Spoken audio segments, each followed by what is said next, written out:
Allez, bonjour à toutes et à tous et bienvenue pour cette vidéo de présentation de la formation concernant le marketing digital à Audencia.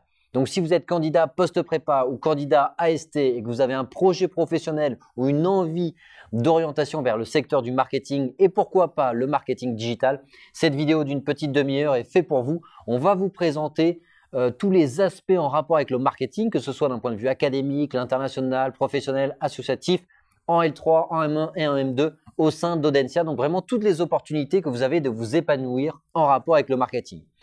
Je suis Arnaud Sévigné, je suis accompagné aujourd'hui de Joachim Pinto. Nous avons également Kelly qui est étudiante à Audencia, qui va pouvoir nous parler de sa majeure et de ses différentes expériences à Audencia. Salut à toi Kelly. Bonjour. Et nous avons aussi Monsieur Courtalici, j'ai bien prononcé? C'est ça. Monsieur Courtalici, est-ce que vous pouvez vous présenter? Ça sera plus simple. Oui, alors Fidan Courtalici, je suis enseignant-chercheur à Audencia au sein du département marketing et responsable de la majeure marketing digital. Alors, ma fonction de responsable de majeure consiste à faire en sorte que le parcours des étudiants se passe dans les meilleures conditions à Audencia, et donc j'ai quelques leviers sur lesquels je peux agir dans les programmes. Et donc chaque année à Audencia et même dans la majeure, on a vraiment très à cœur de faire évoluer les programmes pour être toujours au plus près de ce que les entreprises en fait recherchent, mais aussi de répondre aux désirs, aux souhaits des étudiants, de ce qu'ils veulent apprendre. Donc ça c'est le premier levier. Un deuxième levier sur lequel je travaille aussi, c'est le recrutement en fait des intervenants dans la majeure. Et donc on essaie de trouver une balance, on va dire, entre les académiques qui vont apporter des cours théoriques mais aussi pratiques, et des intervenants en fait de l'entreprise qui vont venir parler de leur métier. On aura des intervenants. N'en dites pas trop, on a déjà les deux premiers leviers de votre majeure de M2. C'est ça. Qu'on abordera du coup au cours de cette vidéo. On va voir la slide sur le sommaire s'afficher. Donc dans un premier temps, on va parler des débouchés professionnels. Qu'est-ce que le marketing et surtout qu'est-ce que le marketing digital? Donc vous allez pouvoir nous apporter un élément de réponse. Ensuite, comme je l'ai dit, la partie académique, internationale, professionnelle, vie associative, mais toujours sous l'angle du marketing pour vous montrer que si vous êtes intéressé par ce secteur, à tous les niveaux, vous pouvez vous épanouir dans ce domaine. On commence dès à présent par la partie les débouchés professionnels. Jingle, c'est parti.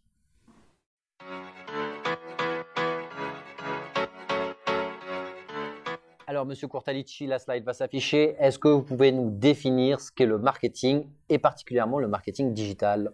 Alors le marketing, on va dire une définition simple et courte, c'est l'emploi de techniques pour essayer de comprendre en fait les besoins des consommateurs, essayer d'y répondre, et le célèbre marketeur, enfin chercheur Kotler dirait de manière rentable. Et donc finalement le digital, c'est simplement d'utiliser ces techniques-là, on va dire dans un contexte online, comme on dit, d'appliquer ces techniques-là. Donc c'est vaste, ça ouvre énormément de métiers. Voilà ce que je peux en dire en tout cas par rapport à la définition. Donc vous direz que le marketing digital, c'est l'application du marketing à des nouveaux supports en fait, c'est juste ça? Absolument, support en ligne, mais bien évidemment ça va être l'e-commerce, mais aussi les applications mobiles, enfin tous les supports digitaux. Tous les quel supports que soit digitaux. le format, ordinateur, web, smartphone. Absolument, et Très j'irais clair. même plus loin en disant qu'aujourd'hui le marketing digital est présent partout, même le coiffeur du coin a sa page Facebook qui communique à travers pour se faire connaître, donc c'est présent partout. Donc si je distribue des flyers, c'est du marketing traditionnel, et si je fais une pub sur Facebook, c'est du marketing digital. Comme ça, tout le monde comprend bien de quoi Très il clair. en retourne. Vous avez justement répondu à la question suivante par anticipation. On allait vous demander des exemples d'entreprises ou d'organisations qui faisaient appel au marketing digital. On pourrait dire tout le monde. Est-ce que vous pouvez nous donner des exemples un petit peu emblématiques pour qu'on comprenne un petit peu mieux? Alors, vous souhaitez que je prenne des exemples d'entreprises ou de secteurs Qui pour vous sont un peu des références en termes de marketing digital ou même des étudiants d'Audencia ont intégré ces entreprises? Alors, je vais d'abord parler des secteurs en disant que le marketing digital, comme je l'évoquais, ça touche l'ensemble des secteurs, la quasi-totalité. Aujourd'hui, nos étudiants vont se diriger vers des secteurs dans le conseil, par exemple, et des entreprises qui font appel, qui aident beaucoup. Alors le conseil, ça englobe beaucoup de métiers, mais vous avez du conseil en stratégie, et du conseil dans la transformation digitale. Donc là, le digital est vraiment très important. Donc, comment aider les entreprises à s'équiper, à optimiser la relation client, donc développement d'outils CRM. Donc ça, c'est l'un des premiers volets. Le deuxième volet dans lequel les étudiants, enfin, en tout cas, les métiers, je passe un peu aux métiers, peut-être que vous allez me reposer la question, mais ça va être des métiers de chargé de projet digital. Et donc là, c'est pareil, ça englobe beaucoup de missions, comme imaginons de l'optimisation dans les réseaux sociaux, ça va être aussi du web marketing, du web analytics, de l'acquisition. Et ce qu'il faut, enfin, le métier qu'il faut voir, enfin, le métier de chef de projet, c'est un peu un chef d'orchestre. Imaginons, ils sont en train de, l'entreprise souhaite, la marque souhaite développer une application mobile. Le chargé de projet, en fait, ça va être un peu le chef d'orchestre qui va piloter à la fois la partie technique et la partie commerciale, jusqu'au développement de l'application mobile. Très clair. Très clair. Et on peut avoir le marketing digital comme principal objet de notre métier, ou alors ça peut être une des ramifications. Par exemple, si vous êtes responsable marketing ou directeur marketing, bah, il y aura une branche digitale et une branche marketing plus traditionnelle. Donc c'est important aussi de savoir jongler entre les deux et d'avoir une corrélation entre les deux. Donc ça, c'est très important. Oui, et comme tous les métiers, comme tous les départements d'entreprise, soit vous intégrez un département propre à une entreprise, hein, donc ça peut être Amazon, Google, Spotify, Deezer. Ça peut être aussi des entreprises beaucoup plus concrètes, Coca-Cola, en effet, n'importe quelle entreprise, n'importe quel secteur. Donc, dans ce cas-là, vous intégrez le département marketing de cette entreprise avec une expertise en marketing digital. Ou alors, si vous souhaitez, entre guillemets, changer d'entreprise sous forme de mission qui dure 3, 4, 6 mois, comme l'a évoqué en effet Monsieur Kurtalici, vous pouvez devenir consultant au sein de cabinets spécialisés en transformation digitale. Donc là, c'est à vous de voir selon votre profil et selon votre envie ce que vous souhaitez faire. Soit je m'intègre directement au sein d'une entreprise et je suis un acteur propre du changement, soit j'ai un rôle un peu plus extérieur de conseil. Dans ce cas-là, ce n'est pas moi qui fais le changement directement, mais j'ai un rôle de conseiller et de consultant. Je peux aussi travailler dans une start-up, c'est ce que tu fais toi, Kelly. Oui, est-ce que tu peux nous expliquer un petit peu, donc toi tu es en alternance, est-ce que tu peux nous expliquer quand est-ce que tu es amené à utiliser le marketing digital au quotidien dans ton alternance? Globalement, j'utilise tout le temps puisque je suis chef de projet Brand Content. Donc, c'est-à-dire que je participe vraiment à la stratégie éditoriale de la start-up. Donc, ça va être aussi bien de la création de contenu pour nos réseaux sociaux, pour le site internet de l'entreprise, pour notre blog aussi. Et donc, finalement, tous les jours, je suis vraiment dans à la fois le digital, le marketing, comment est-ce que je parle à mes clients, à ceux qui ne le sont pas encore.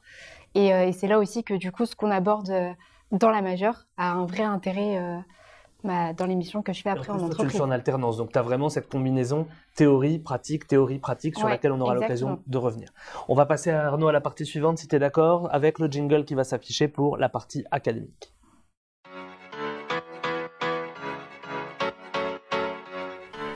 La slide va s'afficher, on va commencer par la première année pour laquelle vous pouvez rentrer, c'est-à-dire la licence 3, ceux qui vont sortir d'un parcours post-prépa. Vous allez déjà pouvoir avoir des points de contact avec le marketing. Ce qui est important de comprendre, et le marketing digital, c'est que vous n'avez pas besoin d'attendre l'année de spécialisation pour avoir les premiers aperçus de ce qu'est le marketing. Le marketing, c'est un des cours fondamentaux d'ailleurs que tout le monde est obligé de suivre en L3, donc ça c'est vraiment très important. Et parmi les parcours thématiques que peuvent suivre les étudiants en L3, il y a un parcours qui s'appelle digital. Donc ça peut vous donner un premier aperçu qui peut-être va conforter une idée ou peut-être va vous permettre de découvrir un secteur. Aujourd'hui, comme vous l'avez expliqué tout à l'heure et aussi au vu des évolutions récentes auxquelles sont confrontées les entreprises, le digital occupe une part de plus en plus importante. Et donc même si on n'a pas forcément vocation à avoir un métier 100% digital, c'est toujours intéressant d'avoir ce parcours thématique digital qui va infuser dans tous les départements de l'entreprise et qui va me permettre de mieux cerner les évolutions récentes des entreprises. On vous précise aussi que les cours sont souvent à Audencia disponibles en français et en anglais. Donc pour tous ceux qui voudraient travailler dans un contexte international, vous avez la possibilité de suivre le English Track. Allez, on va à présent passer à la deuxième année, donc c'est l'année de M1. Donc cette fois-ci, ça concerne aussi bien les candidats post-prépa que les candidats AST qui rejoignent le programme Grande École en M1. Vous avez différents types de parcours, apprentissage, donc c'est ce que tu fais toi Kelly.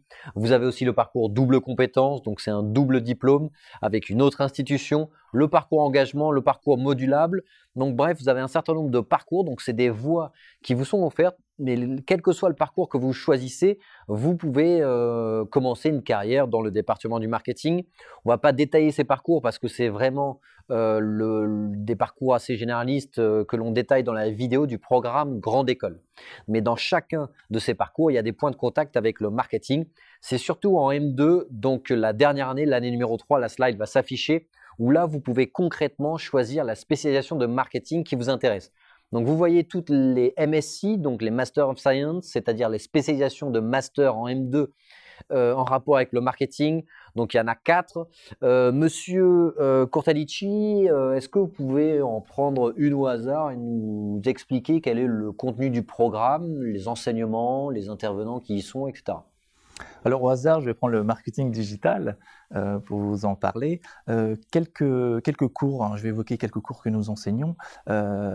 L'objectif, comme je disais tout à l'heure, c'est vraiment de donner la possibilité de monter en compétence aux étudiants et de leur apprendre aussi des choses qu'ils souhaitent, qu'ils désirent profondément développer. Et donc, on va leur proposer des cours à la fois techniques. Ils vont apprendre, imaginons, à faire un site sur WordPress, du HTML, du CSS. Alors l'objectif, c'est de ne pas en faire des ingénieurs, mais le jour où ils seront en interaction avec des spécialistes, informaticiens, ils sauront de quoi ils parlent. Nous avons aussi des cours où on leur apprend à analyser de la donnée. Et donc là, ça va être des cours de statistiques, parce que c'est important, enfin, on est à l'ère du big data, donc ça c'est très important, mais aussi de l'optimisation sur le référencement naturel, également sur, ce qui me paraît très important aussi, et c'est la marque de fabrique d'Audencia, c'est qu'on essaie de sensibiliser au maximum les étudiants à des thématiques comme la protection de la vie privée, donc la gestion des données, mais aussi sur la sobriété numérique, donc les étudiants apprennent à comment faire des sites optimisés qui polluent moins, mais également tous ces questionnements-là, en fait, sociétaux pour essayer d'améliorer. Une fois qu'ils sont en entreprise, finalement, c'est pas simplement répondre, on va dire, à des compétences recherchées, mais c'est aussi pouvoir, quand ils sont, dans l'entreprise en train d'exercer leur métier, d'essayer de transformer un peu le monde, on va dire, en mettant des bonnes actions, on va dire. Et ce que vous disiez tout à l'heure, c'est qu'il y a à la fois une combinaison de professeurs et à la fois d'intervenants un peu plus du monde de l'entreprise. Est-ce que vous pouvez nous parler de cette balance que vous commenciez à évoquer tout à l'heure ? Absolument. Alors, les intervenants du monde de l'entreprise, ils vont intervenir sur des points un peu plus, on va dire, techniques. Nous avons des experts, alors c'est vraiment pas facile de les trouver, mais qui vont être en web analytics, par exemple. Et là, c'est vraiment des gens d'entreprise qu'on appelle pour enseigner ces cours-là. Ça leur permet aussi, d'ailleurs, de passer la certification Google Analytics. Et puis, pour la partie, on va dire, un peu plus générale, nous avons des cours de communication 360, et là, ce sont des professeurs permanents de l'école, ou le cours par exemple de statistique, l'analyse de data. On essaie toujours de s'inspirer de ce qu'on peut faire nous en recherche pour essayer de transmettre ça aussi aux étudiants. Donc tout dépend des cours. Quand ils sont plus pointus techniquement, on fait appel à des intervenants extérieurs qui sont vraiment très il y a cette adéquation entre l'académique et le pratique qui est très intéressante. Allez, on va à présent passer à la partie suivante concernant le marketing digital, à savoir l'international jingle.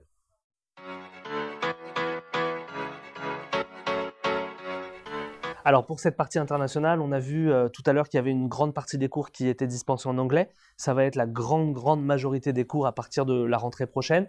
En plus de ces cours en anglais, on a des professeurs qui sont internationaux, qui en plus de m'inspirer dans une langue vont vraiment avoir aussi une vision différente du marketing, et ça c'est intéressant.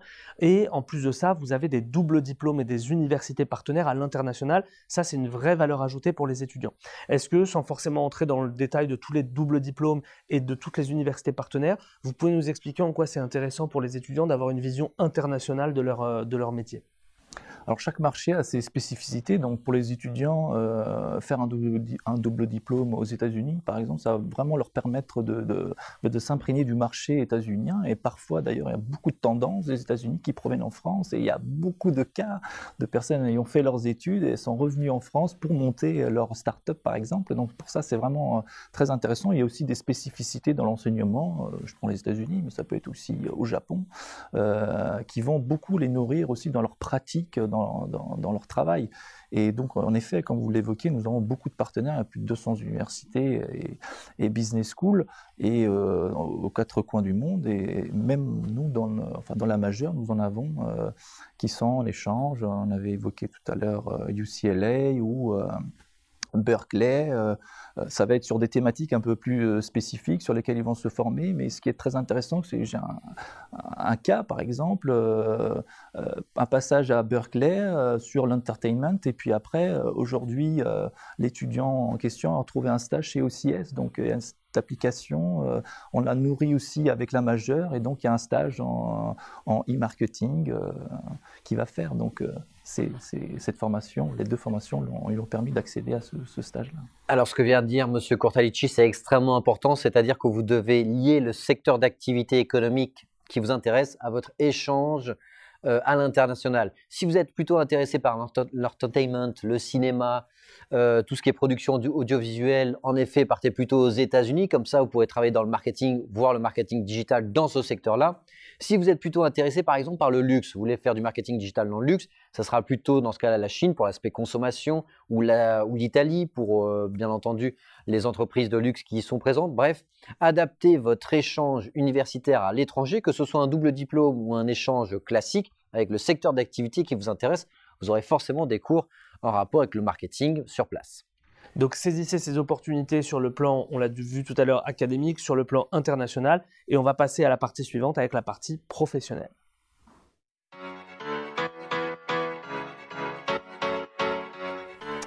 Alors sur le plan professionnel, le but de tout ça, finalement, c'est de favoriser l'intégration professionnelle des diplômés. On a vu qu'il y a des étudiants comme Kelly qui sont en alternance, donc qui déjà ont un pied dans le monde de l'entreprise, et donc ça, c'est vraiment un gros atout. Mais concrètement, vous diriez des étudiants qui sont passés dans vos rangs que c'est des alumni qui occupent, tout à l'heure vous nous l'avez dit, l'ensemble des secteurs, l'ensemble des postes, et qui derrière viennent alimenter le réseau des entreprises partenaires, les forums, les offres de stage, etc. Et donc, c'est une majeure, si on vous a bien écouté, qui favorise l'insertion professionnelle de ces diplômés. Absolument. Figurez-vous qu'avant de faire cet entretien, je suis allé sur LinkedIn pour voir, c'est vraiment un panorama, un miroir de ce qui se passe, ce que les anciens font. Et cette année, il y a eu un projet avec un grand projet en e-commerce qu'on a fait avec Rakuten, et c'est une ancienne étudiante de la majeure qui a commencé à travailler au Japon, par exemple, qui est revenue en France. Et donc, on a travaillé sur un projet très intéressant. Enfin, en tout cas, les étudiants ont travaillé là-dessus. Et disons que les métiers, bien évidemment, enfin, la majeure favorise l'insertion dans le conseil, je l'évoquais tout à l'heure, mais ça peut être aussi des métiers du marketing tels que chef de produit. Et les entreprises, les anciens, oui, en allant voir sur LinkedIn, il y en a qui travaillent chez Google, il y en a qui travaillent chez Unilever, donc des entreprises un peu plus qui étaient implantées là bien avant le digital, mais dans lesquels on utilise bien évidemment le digital. Il y a aussi le secteur du textile, il y en a qui travaillent chez Paco Rabanne ou Christian Dior. Enfin, et donc c'est ça qui est intéressant dans cette majeure, c'est qu'on ne ferme pas les portes, on peut travailler dans plusieurs secteurs, faire beaucoup de métiers à l'intérieur. Dans le digital, c'est vaste, quoi. C'est une majeure un peu plus fonctionnelle que sectorielle, ça veut dire qu'on peut le faire dans tous les secteurs, et donc c'est ça qui est intéressant. Toi, Kelly, tu as une expérience aujourd'hui en alternance dans une start-up qui derrière va pouvoir te resservir soit dans une start-up, soit dans un plus grand groupe, et derrière tu auras les portes qui seront ouvertes. Mais en tout cas, tu as une vraie opportunité grâce à l'alternance de pouvoir mettre en application tout de suite les principes que tu as appris en cours. Oui, totalement, je pense. Et puis, même d'un point de vue secteur, aujourd'hui, je suis dans le retail, mais finalement, le travail que je fais dans la start-up, je sais très bien que je peux l'appliquer aussi à un autre secteur d'activité, une autre entreprise plus grande, plus petite. Est-ce que plus tard, tu as envie de continuer justement dans une start-up ou tu as envie d'être dans un grand groupe? Est-ce que tu sais déjà un peu? Alors, pour le moment, c'est plutôt la start-up, moi, qui me plaît. Parce que ça bouge tout le temps, c'est hyper dynamique. Alors ça peut l'être aussi dans un grand groupe, mais je retrouve vraiment cette polyvalence, le fait de toucher un petit peu à tout. Donc pour le moment, c'est comme ça que j'envisage vraiment la suite. Parfait. On parlait aussi tout à l'heure des intervenants professionnels qui me permettent aussi, en tant qu'étudiant, de développer mon réseau. Parce que si j'ai un intervenant professionnel qui vient faire un cours d'analytics, par exemple, bah derrière, ça peut me servir à faire un premier réseau à ma petite échelle pour quand je serai en recherche de stage ou d'alternance pour pouvoir alimenter mes recherches. Donc ça, c'est important aussi. Ce Ce que je vous propose, c'est qu'on passe à la dernière partie de cette vidéo, à savoir la vie associative au sein d'Audencia. Jingle.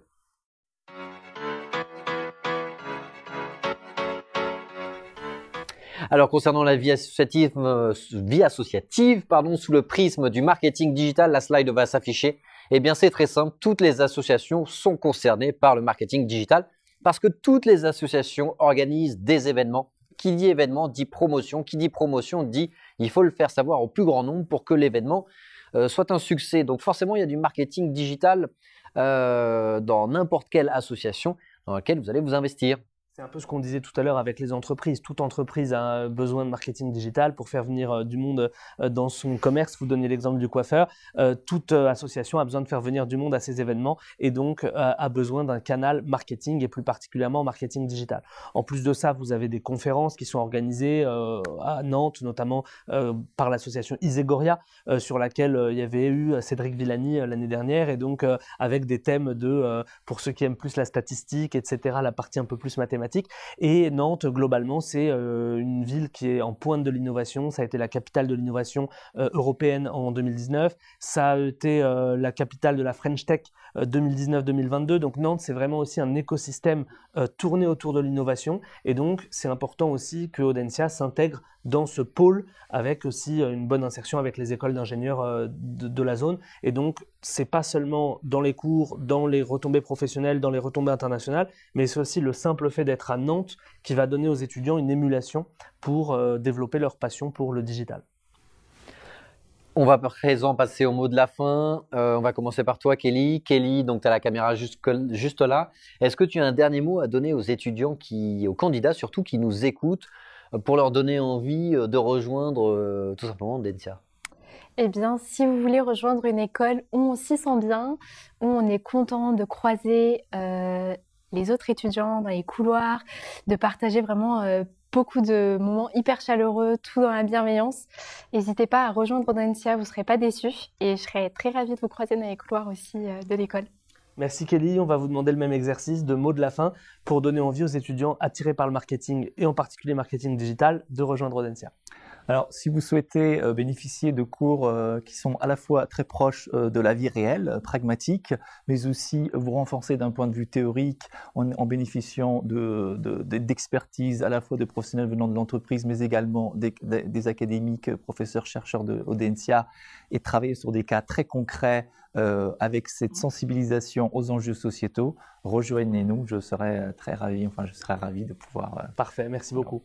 De notre côté, c'était un plaisir de vous recevoir, même si c'est vous qui nous avez reçus, et on espère que cette vidéo vous aura éclairé sur les enjeux du marketing et plus particulièrement du marketing digital à Audencia. N'hésitez pas à consulter nos autres vidéos sur les autres secteurs d'activité et plus globalement sur le PGE et sur les concours, tout ce qu'on a tourné aujourd'hui, ainsi que la découverte du campus.